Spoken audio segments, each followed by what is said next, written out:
என்ன தங்கம், பதவி ஆசை வந்துருச்சா? ஆசையில வரல, ஆத்திரத்துல வந்திருக்கேன். அரசாங்கத்தை ஏமாத்துறேன், பொறுமையா இருந்தேன். 6 வயது சோறுக்கு உழைக்கிற விவசாயிகளோட பயத்துல அடிக்க ஆரம்பிச்சிட்டேன். எல்லாத்துக்கும் ஒரு எல்லை இருக்கு. இனி விதைச்சவன் தான் வேலைய சொல்லுவான். நீங்க 30 லாரிய தூக்குனீங்க, நான் உங்க ஒத்த காரை தூக்கினேன். உள்ள பார்த்தா அவன் கேடு கட்ட புள்ள இருக்கான். எவ்வளவு தூக்குறோங்கிறது முக்கியம் இல்ல, எதை தூக்குறோங்கிறது தான் முக்கியம்.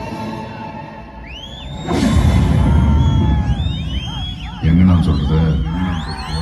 சுட்டு சாண பிடிச்ச கத்தி மாதிரி கூறாக்கி இந்த சாதிராணி. நீ தேவன்னு நினைச்சா நான் தேவன், நாடார்னு நினைச்சா நாடா, தலித் நினைச்சா தலித், வன்னியர் நினைச்சா வன்னியர், கவுண்டர் நினைச்சா கவுண்டர், ஐயர் நினைச்சா ஐயர். நீ எந்த சாதி நினைக்கிறியோ அந்த சாதியில நான். ரத்தத்துல சாதியை பார்க்காத, மொத்தத்துல நான் உழைக்கிற சாதி. அடிச்சு தூக்கலாமா? பங்காளி பங்காளி